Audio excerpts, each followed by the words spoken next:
अस्सलाम वालेकुम जी। आज आप लोगों के लिए बना रहे हैं अपने ही बहन भाइयों की रिक्वेस्ट पर ख़ास तौर पर ये रेसिपी बन रही है जिसका नाम है फेनिए, जो कि हम लोग ईद पर भी खाते हैं। और इसके अलावा भी अगर आपको पसंद हो फेनिए या खजला तो ये आप नाश्ते के तौर पे इसको खाते हैं। तो जो फेनिए बनानी है उसके लिए आपको चाहिए होगा यहाँ पर पानी। इसकी कोई ख़ास क्वांटिटी नहीं होगी, सिर्फ आपको एक मीडियम हार्ड डो यानी कि सख्त डो बनाना है। तो इसलिए पानी जो है आप कम इस्तेमाल करेंगे। बीच में जाएगा प्लेन फ्लावर यानी कि मैदा, नमक बीच में जा रहा है यानी कि सॉल्ट, और जो बीच में हमने इसके एक बैटर सा बना करके लगाना होता है। तो उसके लिए आपको चाहिए होगा देसी घी, दैट्स क्लेरिफाइड बटर, और कॉर्न फ्लावर या कॉर्न स्टार्च, जो भी आप इसको प्रोनाउंस करते हैं। नाम जो है इसकी डिफरेंट है लेकिन ये चीज़ एक ही होती है। देखें, ये ऑथेंटिक जो होती हैं ख़ास रेसिपीज़ हमारी, इसके अंदर में देसी घी का इस्तेमाल होता है। और काफ़ी बहन भाई इस पर कंप्लेन भी करते हैं। लेकिन अगर आपको कोई हेल्थ इश्यूज़ हैं या आप हेल्थ कॉन्शियस हो, प्लीज़ बेशक इसको आप मत बनाइएगा। लेकिन ये ख़ास तौर पर उन बहन भाइयों के लिए जो कि इनको काफ़ी क्रेविंग होती है इसकी। ऑब्वियसली पाकिस्तान वगैरह में आसानी से मिलता है, अब्रॉड में काफ़ी मुश्किल से। आपको दिखाते हैं कि इसको बनाना क्या करना है। जो देसी घी है आपका, क्योंकि आजकल मौसम गर्म है तो जाहिर सी बात है ये आप डब्बा भी खोलेंगे तो उसमें इसी के साथ आपको पतला सा मिलेगा। इसमें आपने ऐड करना है जो कि आपका कॉर्न फ्लावर है या कॉर्न स्टार्च, जो भी आप प्रोनाउंस करते हैं। इसे आप बीच में डालेंगे और आपने इसको बहुत अच्छी तरह मिक्स करना है ताकि इसमें कोई लम्स ना रहे। ना ही घी के लम्स होने चाहिए और ना ही कॉर्न फ्लावर के होने चाहिए। तो प्लीज़ इसको अच्छी तरह पहले आप मिक्स करें। पहले हम जो फेनिए हैं उसके लिए आटा गूंदने लगे। तो I already wash my hands. आपको एक बड़ा बर्तन चाहिए, बीच में आप डालेंगे आपका जो प्लेन फ्लावर यानी कि मैदा है, बीच में जाएगा नमक, और इसको पहले हम जो है हल्का सा मिक्स कर लेते हैं। ये मिक्स हो गया। यहाँ पर ला करके आपने ऐड करना पानी। बहुत आहिस्ता आहिस्ता पानी डालिएगा क्योंकि पतला हमें डो नहीं चाहिए। प्लीज़ गौर कीजिएगा। इसको बनाने के लिए देखें कोई भी चीज़ मुश्किल नहीं होती है, लेकिन ये कि इसके कुछ टिप्स हैं जो आपको बहुत ख्याल रखना है। तो ये देखिए मैंने थोड़ा सा पानी डाला है और मैं जितना भी खुश्का है उसे फ़िलहाल मैं इकट्ठा कर रही हूँ। उसके बाद अब थोड़ा सा और पानी डालेंगे और आपने इसको मीडियम हार्ड डो में बनाना है। काफ़ी हार्ड डो है ये, यही आपको चाहिए। मैंने बहुत ही कम पानी के अंदर में पहले इकट्ठा करने की कोशिश की है। और ये देख लें, इस तरीके से हाथ आप थोड़ा सा गीला करते हैं और आपने इसको सिर्फ थोड़ा सा आपने गूंदना है कि बीच में कोई अगर ड्राई खुश्का कहीं पर रह गया हुआ है तो वो इकट्ठा हो जाएगा।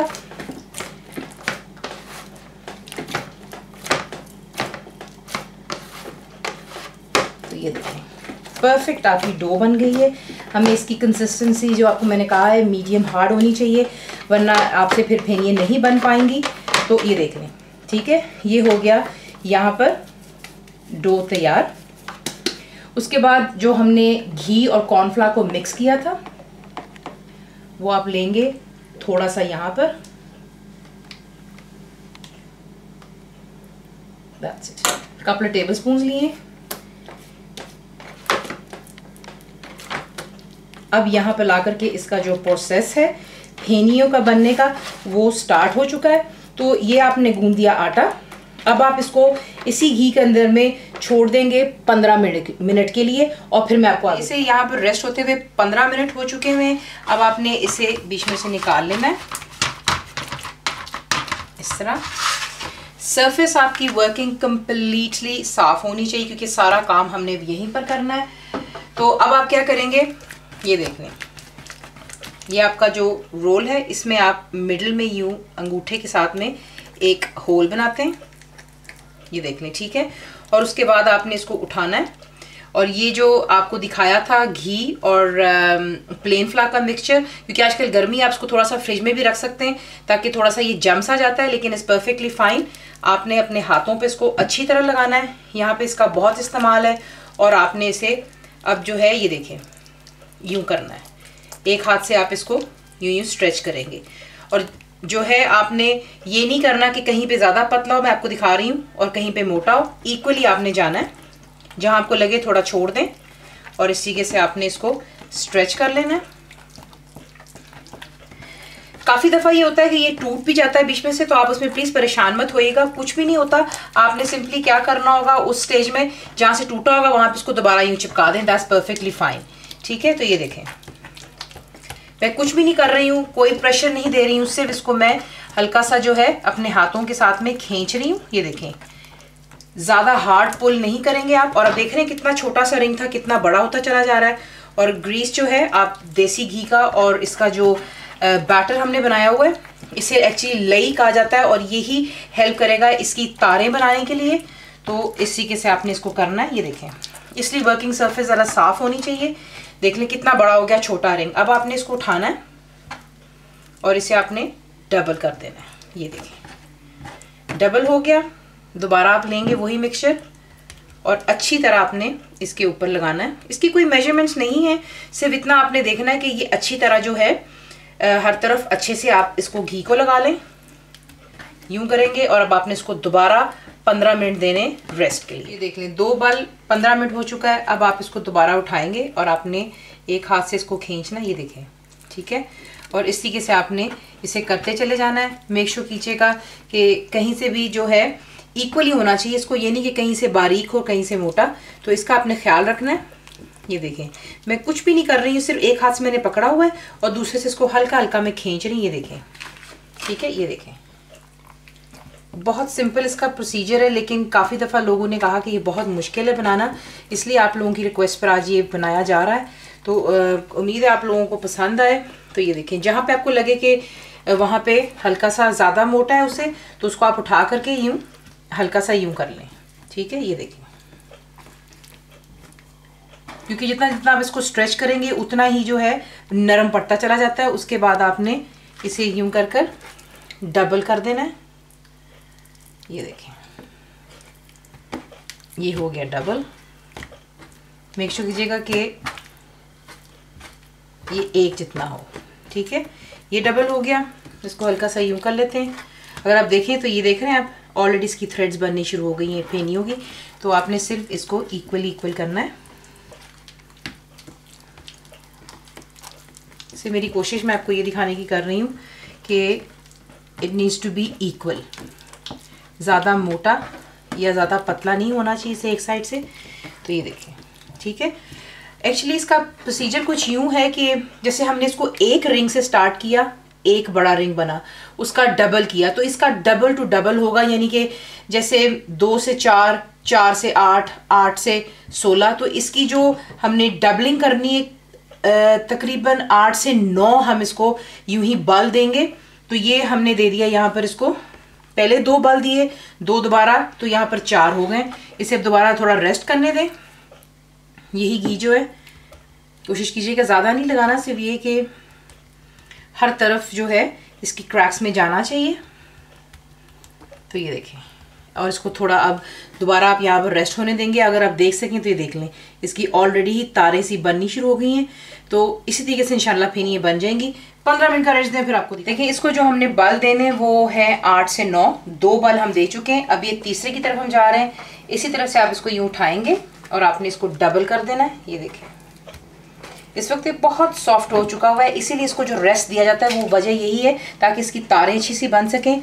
और ये देखें दोबारा मैं कुछ भी नहीं कर रही हूँ, सिंपली जो है ये देख रहे हैं, अगर आप यहाँ पर देख सकें, ये देखें इसकी ऑलरेडी तारें बननी शुरू हो चुकी हैं।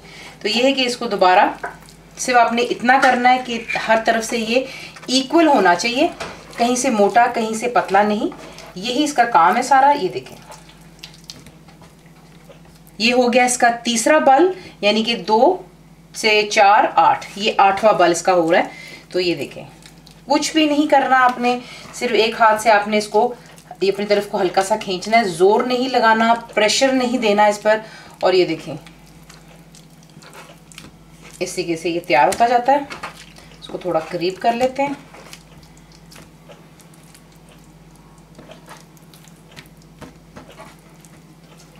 और इसको दोबारा आप जो है, ज़रूरी नहीं कि आप इसको 15-15 मिनट का रेस्ट दें। जहां आपको लगता है कि ये मतलब कि थोड़ा सा सॉफ्ट है और आसानी से आप इसको कर सकते हैं, तो बेशक 10 मिनट का इसको गैप दे दें। और इस तरीके से जो है आपने यूं कर लेना है। हल्का सा घी लेंगे और जो आपको नज़र आ रहा है इसकी जो बीच में तय बन रही हैं उन्हें हमने खुश्क नहीं होने देना, इसलिए बिल्कुल हल्का हल्का इस पर आप जो है ये घी लगाते चले जाएंगे। ये देख लें, ठीक है। अब इसको ज़रा ध्यान से इसको आप इस तरह खोलते हैं। अब देख रहे हैं थोड़ा सा बिल्कुल डोर खींचते खींचते कितना ज़्यादा होता चला जा रहा है। यही इसका काम है यहाँ पर। और अब आपने इसको यूँ उठाना है और इसको डबल करके इसके साथ जोड़ दें। मेक श्योर कीजिएगा कि जो इसकी साइडें हैं ये देखें एक साथ होनी चाहिए।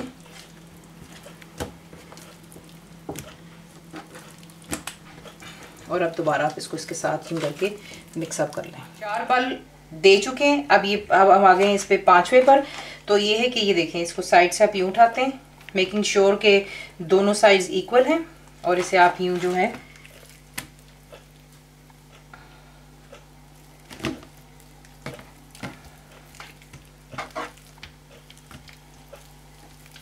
ऐसा करेंगे। हाथ पे थोड़ा घी लगा लीजिएगा और ये देखिए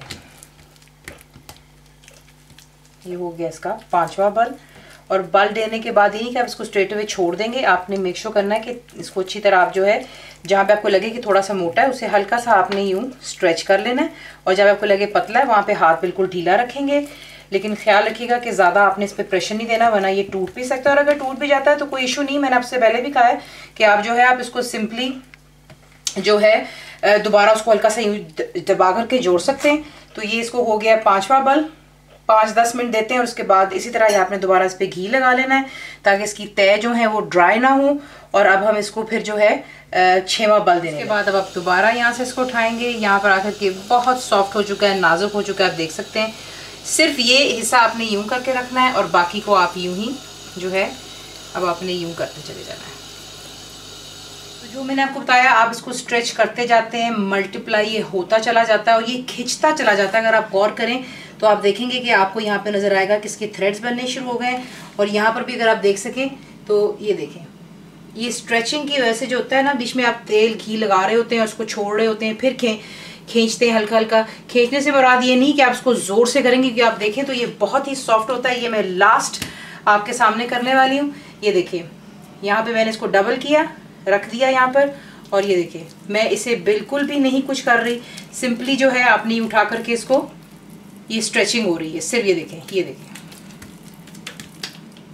इस तरीके से आपने करना है। अगर आपको नज़र आता हो तो ये बहुत ही परफेक्टली जो है इसकी तारें बन चुकी हुई हैं। फिर मैं आपको दिखाने लगी हूँ कि अब आपने इसको किस तरीके से काट करके और किस तरीके से आपने इसको फ्राई करना है। सिर्फ टिप्स जो आपको मैंने बताई हैं, stretching it just keeps on multiply होता जाता है। ये आप देख रहे हैं कि किस तरीके से इसकी तारें बन रही हैं। और जैसे जैसे रेस्ट होगा बीच में आपने जो घी का आपको दिखाया था वो आपने लगाना है, क्योंकि वही उसको जो है लेयरिंग देता है। तो ये देख लें ये लास्ट था। अब इसके बाद मैं आपको दिखाती हूँ कि इसको किस तरह करेंगे। इसको जो आपने बनाना है वो कुछ यूँ होगा, आप यूँ उठाएंगे इसे, हाथ पर आपने इसको 3 उंगलियों पे यूँ लपेटना है, 2, 3 और जो दरमियान की 2 उंगली है उसके दरमियान में ला करके आप इसको यूँ खींचते हैं और ये अंदर टक इन हो जाता है। ये देखें इसको यूँ रखेंगे, थोड़ा सा आप इस पर घी दोबारा लगाएंगे ताकि इसकी लेयरिंग परफेक्ट रहे।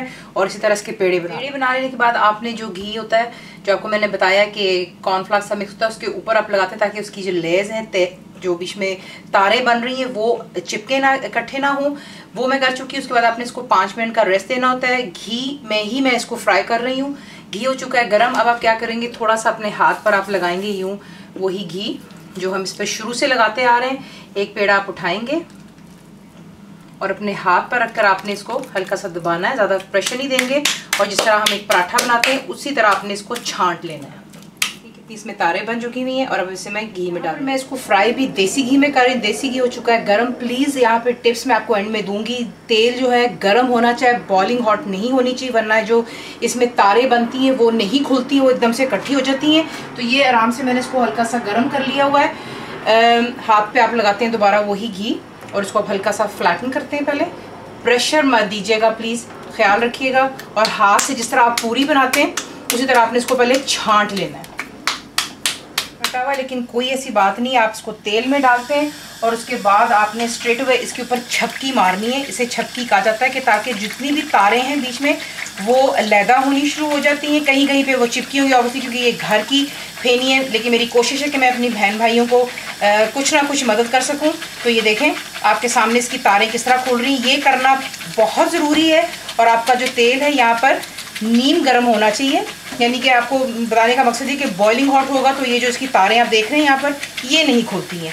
तो ये देख लें, ये आप छपकी मारते रहेंगे और आपने इसको तकरीबन 6 से 7 मिनट देने और ये जो है परफेक्टली आपकी जो फेनी है घर की तैयार हो जाती हैं। इसको नीचे कर लेते हैं हल्का सा उठा करके यूँ, ये देखें, ठीक है। और छपकी मारते रहें जब तक ये हल्का सा थोड़ा सा गोल्डन होना शुरू। फ्राई होने के बाद आप एक जाली सी रखेंगे और उसमें आप इसको लगा देते हैं ताकि एक्स्ट्रा जितना भी घी है या तेल इसमें आप इसको फ्राई करें। मैंने इसको घी में किया है प्रॉपर। इसको मैंने जो हमारी रेसिपी होती है उसी के से बनाने की कोशिश की है। तो आप इसकी ये तारे देख सकते हैं, ये उसी की वजह से आती है क्योंकि आपने इसको बार बार बल देने होते हैं। सर्व करने का तरीका कुछ यूँ है, दूध आप गर्म करेंगे, उसमें मैं चीनी डाल चुकी हुई हूँ और बीच में आप इसको यूँ तोड़ते हैं। आप इसकी क्रिस्पीनेस भी देख लें कितना फ्लेकी है ये। इसी के साथ इसको बीच में डालते हैं इसको सर्व करने के लिए। जस्ट बर्न क्रम है साथ में। और इसको भिगोने के बाद थोड़ा सा आप इसको रखते हैं ताकि थोड़ा सा ये सॉफ्ट हो जाए और आप इसको सर्व करते हैं। ऊपर थोड़ा सा आप बादाम डाल दें, पिस्ते डाल दें, जो बच्चों को पसंद है। और ज़रूर बनाइएगा। फुल रेसिपी के लिए आप जाएंगे मेरी वेबसाइट पे विच इज़ cookWithFaiza.net पर। बताएं आपको कैसा लगा, दुआओं में याद रखें। And thank you for watching the video.